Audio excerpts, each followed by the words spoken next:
हरे कृष्णा। आज मैं जया एकादशी के बारे में बताऊंगी।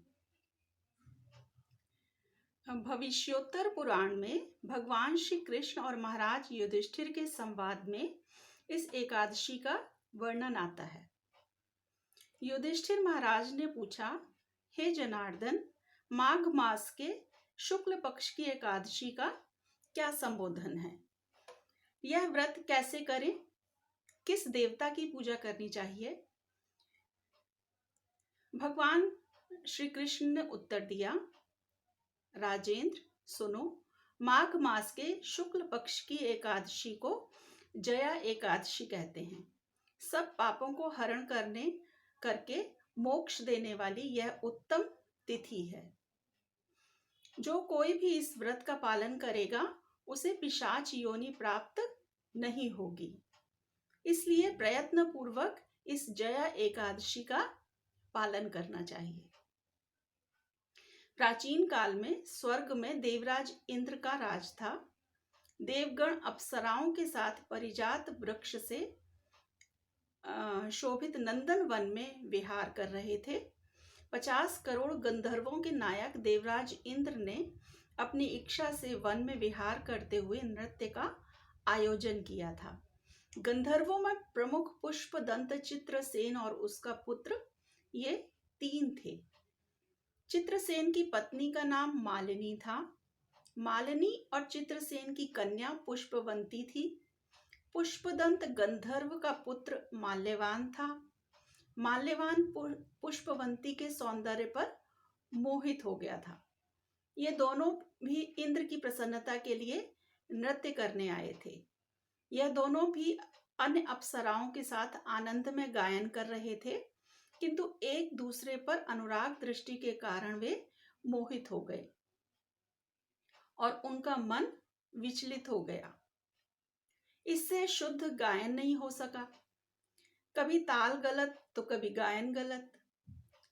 इस बात से क्रोधित और अपमानित होकर इंद्र ने उनको श्राप दे दिया। आप दोनों पतित हैं, मूर्ख हैं, तुम्हारा धिक्कार हो। मेरी आज्ञा भंग करने के फलस्वरूप आप पति पत्नी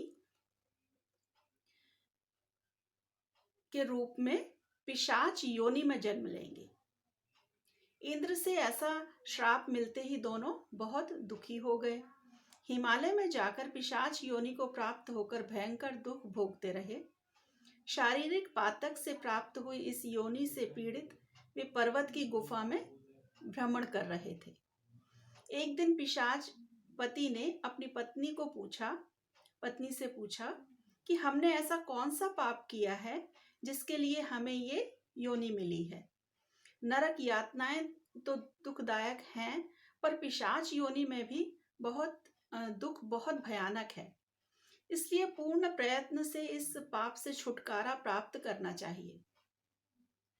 दोनों चिंता में मग्न थे, किंतु भगवान की कृपा से उन्हें माघ महीने की एकादशी तिथि प्राप्त हुई।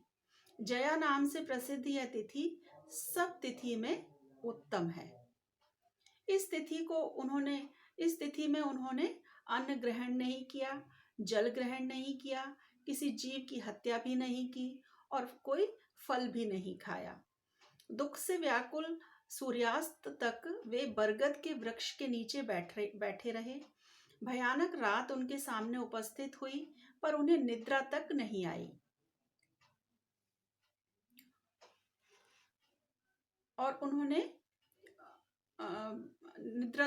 आई और वो जब रात्रि समाप्त होकर सूर्योदय हुआ, द्वादशी का दिन निकला, उनसे जया एकादशी के व्रत का पालन हुआ था।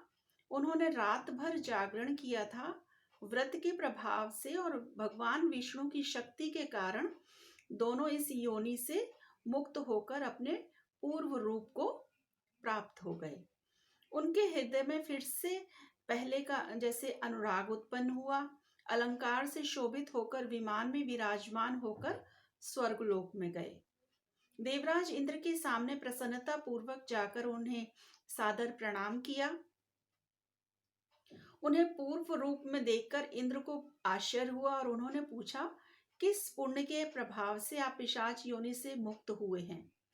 मुझसे श्राप पाकर भी आप कौन से देवता के आश्रय से श्राप मुक्त हो गए हैं? माल्यवान ने कहा, हे स्वामी, भगवान वासुदेव की कृपा से तथा जया एकादशी के व्रत से हम पिशाच योनि से मुक्त हो गए हैं।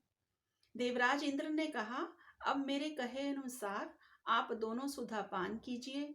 जो लोग भगवान वासुदेव की शरण लेते हैं और एकादशी का पालन करते हैं, वह हमें भी पूजनीय हैं। भगवान श्री कृष्ण ने कहा, हे राजन, इसलिए एकादशी का व्रत करना चाहिए।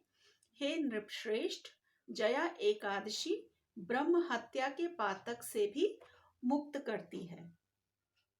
जिसने जया एकादशी के व्रत का पालन किया, उसने सभी प्रकार का दान तथा यज्ञों को अनुष्ठान करने जैसा है।